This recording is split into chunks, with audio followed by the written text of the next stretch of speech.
Let us now continue our discussion of chapter 2 of polynomials, and in this video we will discuss another concept related to polynomials called the zeros of the polynomials. The other name for the zeros is also called as the roots of the polynomial. I will mention that as we go along, but let us first understand what do we mean by zeros of the polynomial, or in other words, what do we mean by the roots of the polynomial. And then we will see how to find the zeros or roots of the polynomial. Okay, so let us take an example polynomial here. P of x is given as x squared minus 2x plus 1, and let us evaluate this polynomial for different values of x. So let's say we put x equal to 0 in this polynomial expression and see what it evaluates to. So when you put x equal to 0, this should give out some answer. Similarly, when we put x equal to 1, that polynomial will evaluate to some other value, which we'll call as p of 1. And when we put in place of x, if we put 2, it will become p of 2. So substitute 2 in the expression for the polynomial, and you will get a different answer for that, right? So for any value of x, we can evaluate the polynomial p of x and obtain the polynomial for that particular value of x. So let us evaluate this particular polynomial for these three values of x that are given to us. So let us find when x equal to 0, we'll get what is called as p of 0. That is, in place of x we have put 0, so p of x becomes p of 0. And in place of x for the expression, if you put x squared, so that's 0 squared, minus 2 into x, which is 2 into 0, plus 1, so that will simply become equal to 1. So 0 square is 0, 2 into 0 is 0, so 0 plus 1, we will get the answer as 1. So p of 0 evaluates to 1. Similarly, when x equal to 1, let's see what we get. When x equals 1, then we are evaluating the polynomial at 1, so we'll call this as p of 1. Let me write that bracket properly. P of 1. So in the expression for the polynomial, in place of x, we are just going to put the number 1.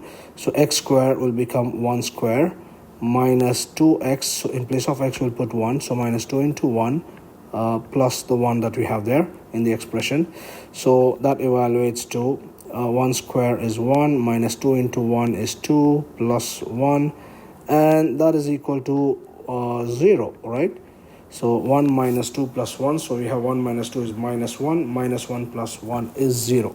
So in this case, the polynomial evaluates to 0 when we put x equal to 1.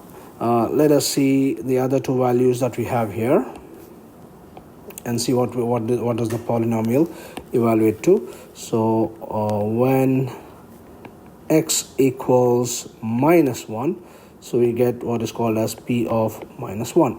So p of minus 1, so in place of x we'll put minus 1, so it's minus 1 square, minus 2 into, in place of x it's minus 1, plus 1, which is minus 1 square is 1, minus 2 into minus 1 is plus 2, and plus 1, so that gives us a value of 4, right? So p of minus 1 is equal to 4. Similarly, when x equal to 2, let's see what we get.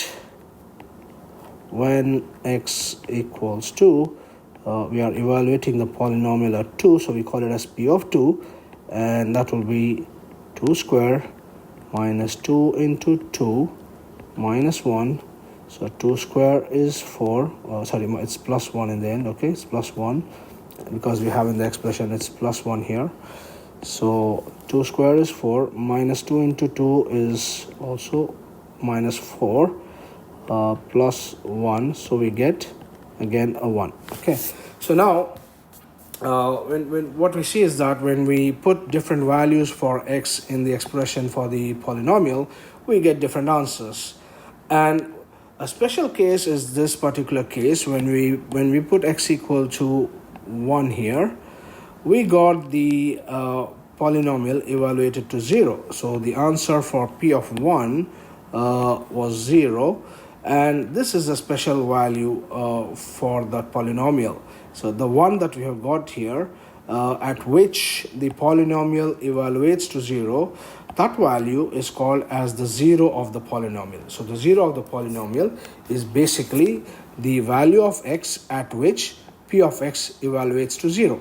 So the value of x is 1 at which p of x becomes equal to 0. So in this particular case, 1 is called as the 0 of the polynomial. So x equal to 1 is a 0 of the polynomial p of x. So let me write that here. So what we say here is that x equal to 1 is a 0 of the polynomial p of x, which is equal to x squared minus 2x plus 1. That means for this particular polynomial, x equal to 1 is a 0 of that polynomial. 0 has another name.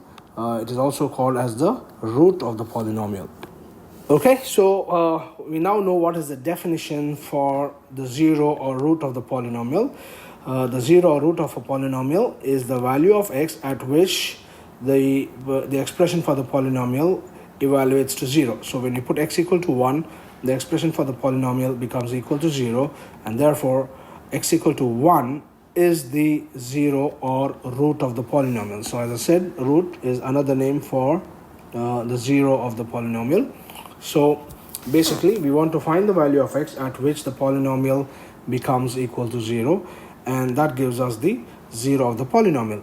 The other values of x that we have seen here, like x equal to 0, the polynomial does not become equal to 0. So even for x equal to minus 1, the polynomial evaluates to 4, which is not equal to 0. Similarly, for x equal to 2, the value of the polynomial is 1. So therefore, these values 0, minus 1 and 2, they are not the roots or zeros of the polynomial. Only the value of x equal to 1 corresponds to the 0 or root of that particular polynomial, x squared minus 2x plus 1. Okay, so one observation that we make here is that the 0 of a polynomial need not be the value 0 itself. It can be any number. So basically it is any number which, when substituted in the expression for the polynomial, gives an answer of 0. Okay, that is what we call as the 0 of the polynomial. And the 0 of the polynomial can be any number. It need not be 0. Okay, we can have examples where 0 is in fact 0 of the polynomial, but it is not necessary to be the case. Okay, so we have now a clear understanding of what do we mean by 0 of the polynomial, or what do we mean by the root of the polynomial, hopefully. Okay, so now let's move on to discuss some more details about the 0 of the polynomial, and we will look at a special case of a linear polynomial. Okay, a linear polynomial is nothing but a polynomial of degree 1. We have seen what is a linear polynomial, what is a quadratic polynomial, and what is a cubic polynomial, and so on in our previous video on this chapter. So if we have a linear polynomial that is of degree 1, it has a general form of ax plus b. A linear polynomial has the highest power of x as 1, so it is x power 1. Okay, when you have the highest power of x as 2, then the degree will be 2, and in that case we call it as the quadratic polynomial. So a linear polynomial has the power of x, the highest power of x, to be equal to 1. So we have ax plus b as the general form for the linear polynomial, and the coefficient of x is not equal to 0. Okay, because if that is equal to 0, then the x term itself will disappear and we'll have only a constant polynomial. Okay, so if we have a linear polynomial, what can we say about its root? So let's take an example of a linear polynomial where we have this example, x plus 2. So basically the value of a here is equal to 1, so ax plus b, so a is 1, so 1x plus b, the value of b is 2.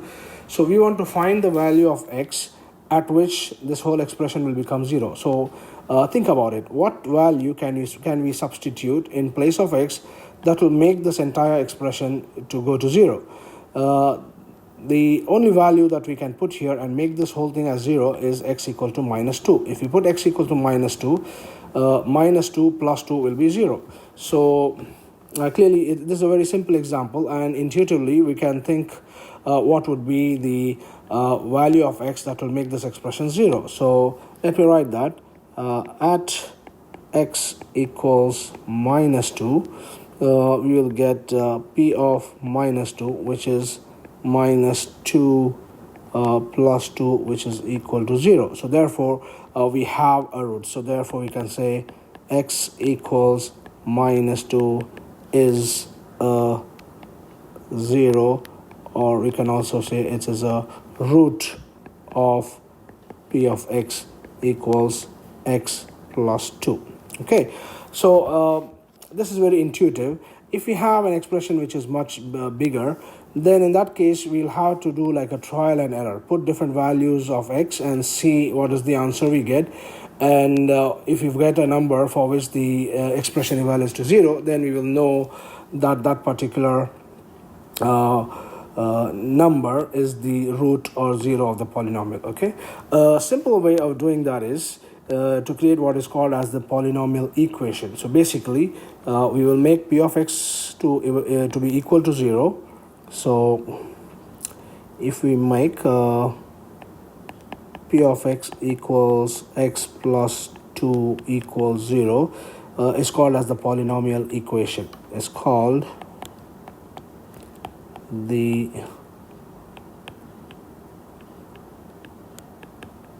polynomial equation. And now by solving this equation, we can find the value of x at which the polynomial evaluates to 0. So we will solve p of x equal to 0. Solve p of x equal to 0 to find the root. Okay, and in this case our p of x is x plus 2, and we will put that equal to 0, and we will solve this and find x. So when we have x plus 2 equal to 0, x equals minus 2. So we just take the plus 2 to the other side of the equal sign, so it becomes minus 2. So we clearly get here x equal to minus 2 as our answer. So that's our x equal to minus 2 is the root of p of x equals x plus 2. Again, we will use the word 0 and root interchangeably. They both mean the same thing. Okay, the 0 of the polynomial or root of the polynomial, it means the same thing. So I have written here root. It also means the 0 of the polynomial. That means when we put x equal to minus 2 in the expression for the polynomial, we get an answer that equates that is equal to 0. So therefore x equal to minus 2 is a 0 or root of the polynomial. Now in general, if we have a linear polynomial as a in the form of ax plus b, what is its root? So if we have in general p of x equals ax plus b, then the root is, we will just equate ax plus b to be equal to 0. So we will have ax equals minus b, and therefore from here on we can write what is x. So we have ax equal to minus b, so therefore x will be minus b divided by a. So we have just taken first the b to the other side, so plus b when it goes to the other side becomes minus b, and then we have ax equals minus b, and from the ax on the left hand side, the a we take it to the other side, so the a which is multiplying the x here, when it goes to the other side of the equal to, it goes to the denominator, so we get x equals minus b by a. And the general condition is that for the linear polynomial we will have a root which has the form minus b by a. So if the b happens to be 0, then x will be minus 0 by whatever is a. Of course, for the linear polynomial, a cannot be 0. A has to be some non-zero value.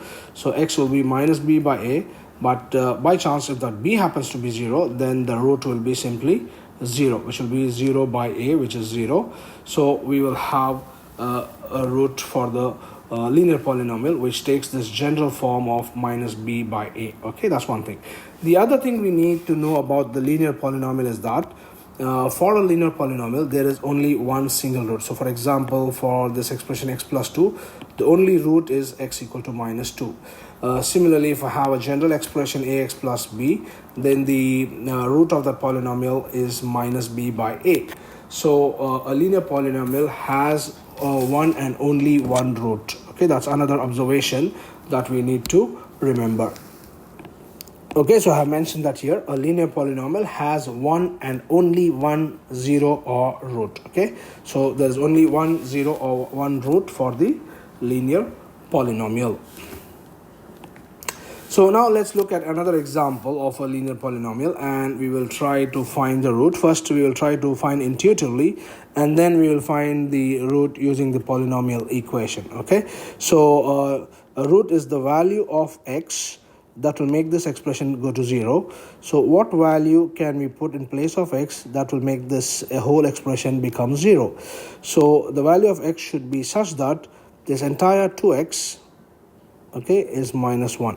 So if we have this 2x as minus 1, minus 1 plus 1 will become 0. So what value can we put in place of x that will make the 2x to evaluate to minus 1? So think about it. When we put x equal to 0, this will become 2 into 0 as 0. We want this to be minus 1. So if we want this to be minus 1, we need to also get rid of this 2. So therefore we need for x some number which has a 2 in the denominator. So let us say x equals some number divided by 2. So when I have something divided by 2 and I put it here, 2 by 2, 2 and 2 will cancel out, and we will have only the numerator. And in the numerator we want only minus 1, so we will put minus 1 there. Okay, so when we put x equal to minus 2, this expression should evaluate to 0. So let's try that. P of minus 1 over 2 equals 2 into minus 1 over 2 plus 1. So now what will happen is the 2 and 2 will cancel, and what we will be left with is simply minus 1 plus 1, which is equal to 0. So we have minus 1 over 2, or minus half, is a root or 0 of this particular polynomial. So therefore we can say that x equals minus 1 over 2 is 0. We can also call it as a root of the polynomial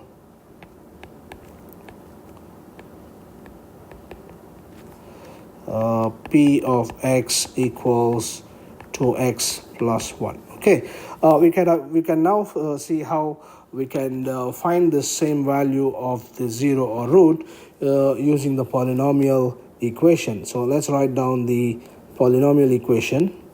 So you'll say using polynomial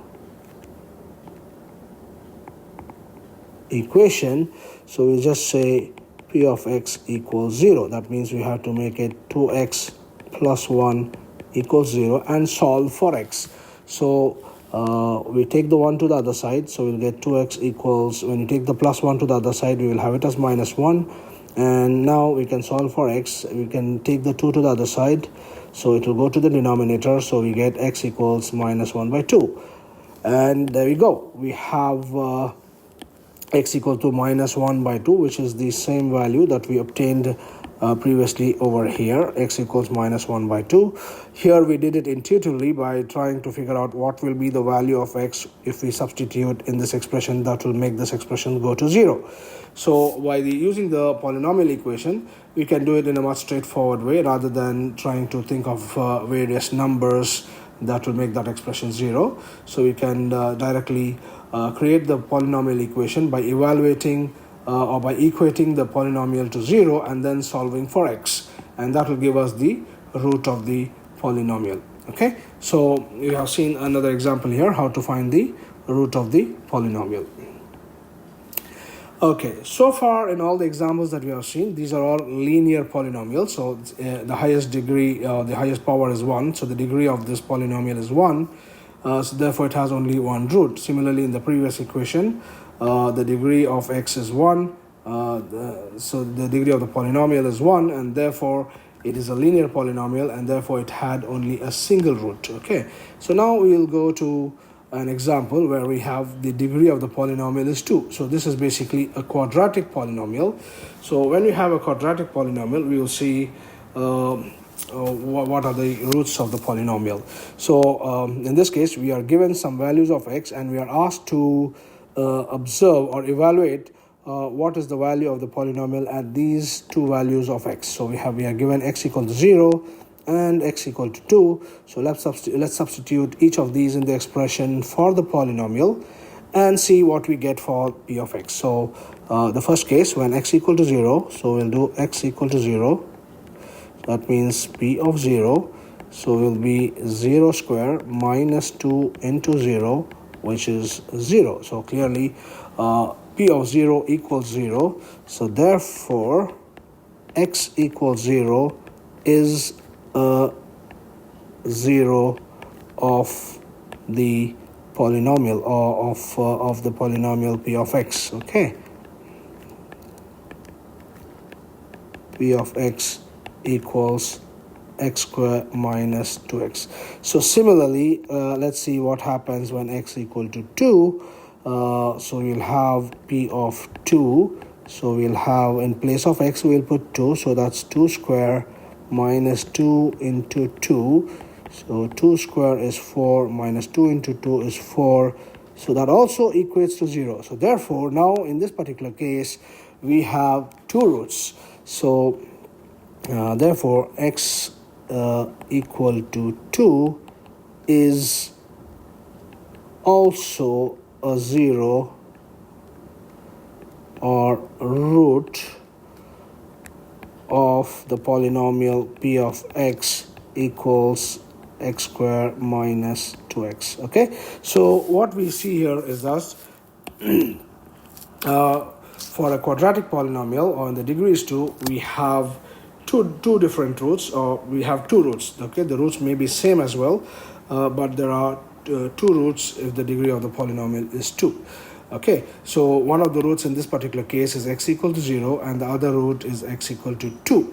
And from this, again, what the observations that we make is that the 0 of the polynomial may be 0 or it may not be 0. Okay, so in general we say that the 0 of a polynomial need not be 0. It can be any number. So in this case it is 2, but there is a second root which is also equal to 0 as well. Okay, so we'll see what observations we can make based on these examples that we have done so far and list them down.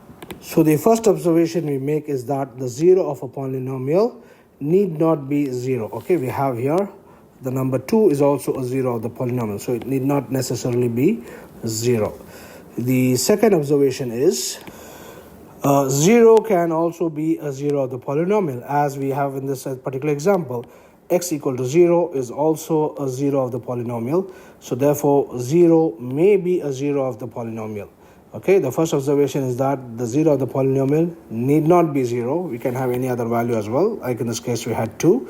But we may also have 0 as the 0 of the polynomial. Okay, that's the second observation that we get from this example. The third observation is that for a linear polynomial, there is only one and only one 0. Okay, a linear polynomial cannot have more than one 0. It will have only one 0. So we say it has one and only one, with emphasis. Okay, one and only one 0. So that's the third observation. And the final observation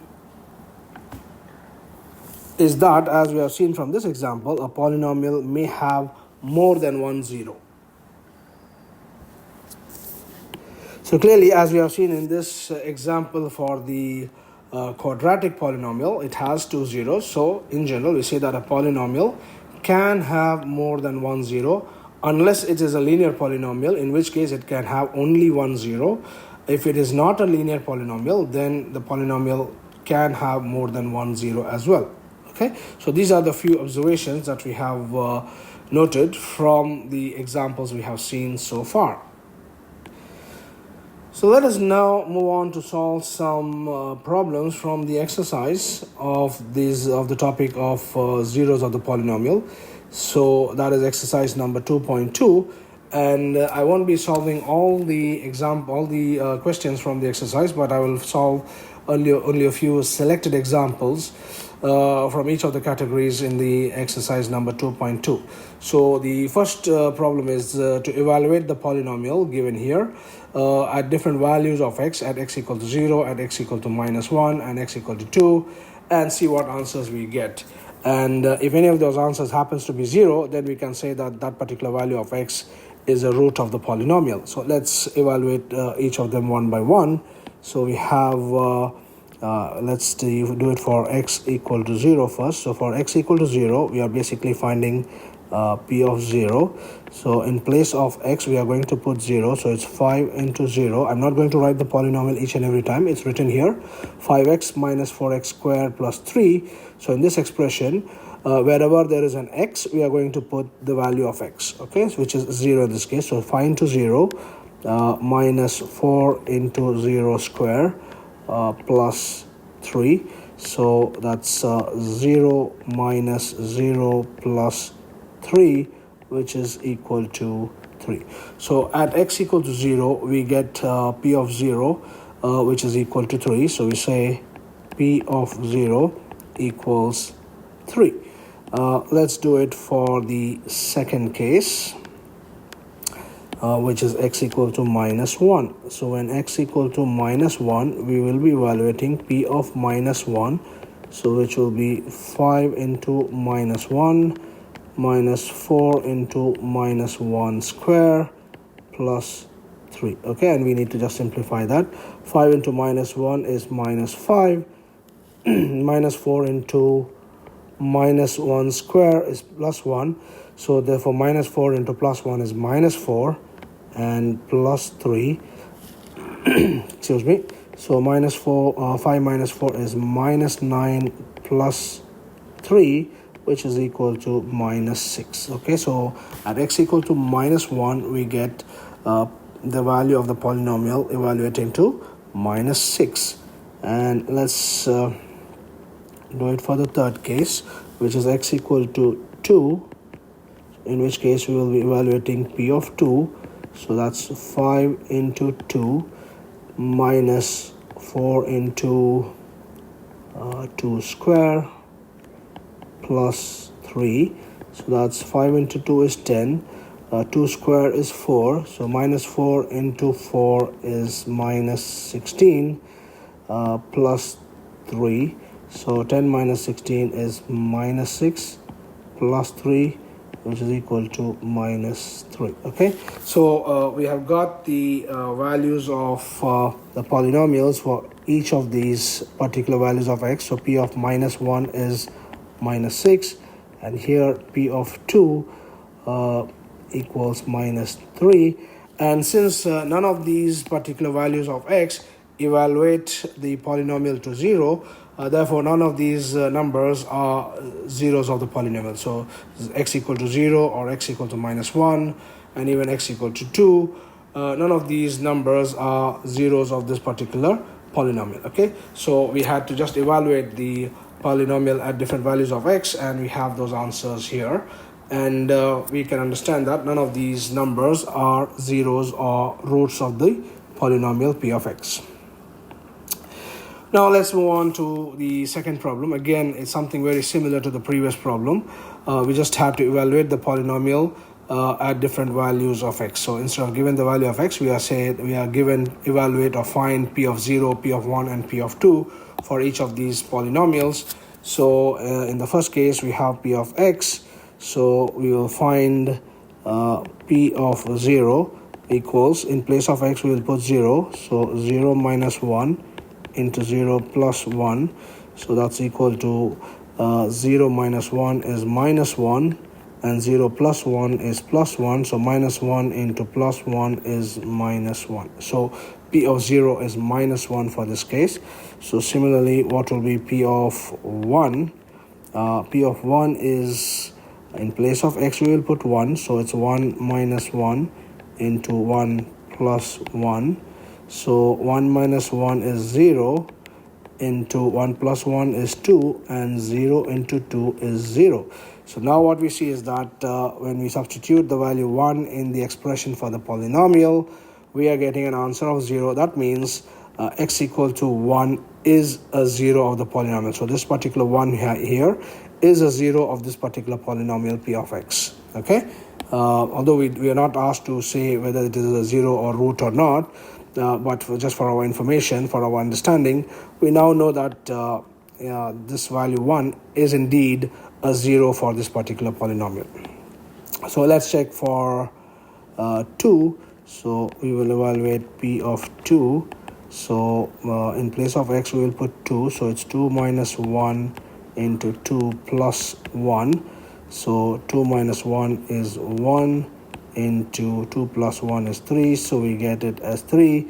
So 1 is the root of the polynomial. The other two numbers 0 and 2 are not roots or zeros of the polynomial. Okay, so we can write, I'll just write it just for the sake of information. Okay, 1 is a root of this particular p of x. Okay, 0 and 2 are not roots of p of x. So I'll write it at the bottom. 0 and 2 are not zeros of p of x. So we'll do something similar for the next polynomial given to us. So however, in this case the variable given is t. Okay, the variable can be anything. Okay, it can be x or y or t or whatever it is. So in place of that t we are going to put 0 or 1 or 2 and evaluate this polynomial. So let us evaluate in this case p of 0. So when we put 0 in this polynomial, we get 2 plus 0 plus 2 into 0 square minus 0 cube. So we will simply get it as 2 because everything else will be 0. So p of 0 equals 2. Now, and since p of 0 is not equal to 0, 0 is not a root of this polynomial. Similarly, we can evaluate p of 1. So that will be 2. In place of t, we are going to put 1 plus 2 into 1 square minus 1 cube. So we will have it as 2 plus 1 plus 2 into 1 square is 1. So 2 into 1 is 2 and 1 cube is 1. So it's minus 1. So we have 5 minus 1 which is equal to 4. Similarly, we can now calculate p of 2. So that will be 2 plus, in place of t we will put 2 plus 2 into t square. So that's in place of t we put 2 again minus t cube which is 2 cube. So we have 2 plus 2. 2 square is 4 into 2 is 8 minus 2 cube is also 8. So we have 8 minus 8 will cancel out and we are left only with 2 plus 2 which is equal to 4. Okay, so we have evaluated all these polynomials at different values of the variable of the polynomial by substituting that particular number in place of the variable in that polynomial. So we have done it for p of x and also for this p of t. We'll stop here for now and we'll continue with some more examples of the exercise 2.2 in the next video.